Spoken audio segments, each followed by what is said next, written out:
ఏంటన్నా మరి ఎన్నికల దగ్గరికి వచ్చేస్తే ఒక 10 రోజుల కాలమే ఉందని మరి ఏ విధంగా ఉండబోతుందంటారు ఈసారి? క్యాస్ట్ కాన్సెప్ట్ మాకు 75 సంవత్సరాల రాజకీయ చరిత్రలో మాకు ఇంతవరకు చట్టసభల్లో అవకాశం కల్పించలేదు ఎవరు.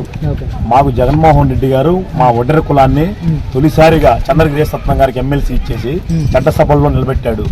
మాకు రాష్ట్రంలో 36 లక్షల పైచిలుకలు మా ఓట్లు ఉన్నాయి.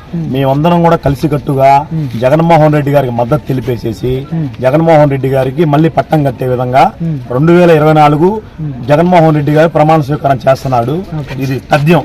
వైఎస్ఆర్సీపీ పార్టీ నాయకులకి భయం పట్టుకుంది ఎక్కడ ఓడిపోతారో అనేసి, దాని వల్ల ఇలా తప్పుడు ప్రచారాలు చేస్తున్నారు అనేసి టీడీపీ వాళ్ళు మాట్లాడుతున్నారు. ఎవరికి ఇది భయం పట్టుకునేదని జనాలందరికీ తెలుసు.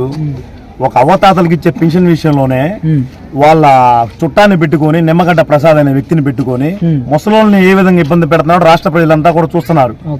ఆ బుద్ధి చెప్పడానికి అవతాతలు కూడా మిగతా అక్క చెల్లెమ్మలు కూడా అంతా రెడీగా ఉన్నారు. ఇదే కరెక్ట్ అయిన పద్ధతి, ఇలానే పెన్షన్ ఇవ్వాలి, నేను వస్తే ఇలానే ఇస్తాను అన్నట్లుగా టీడీపీ వాళ్ళ వ్యాఖ్యలు ఉన్నాయి కదా.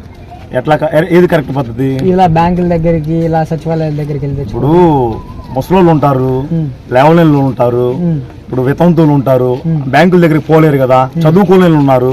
ఇప్పుడు ఇవాళ రాష్ట్రంలో ఏ పరిస్థితులు ఉన్నారు? ఆ బ్యాంకుల దగ్గర ఈ ఎండకి ముసలోళ్ళు చనిపోయిన దాఖలాలు కూడా ఉన్నాయి రాష్ట్రంలో.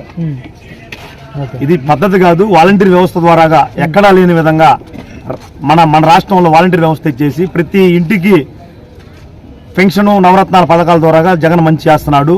ఇదంతా కూడా ప్రజల్లో కూడా ఉంది. మరి ఏ పద్ధతి బాగుందని ప్రజలు భావిస్తున్నారంటారు?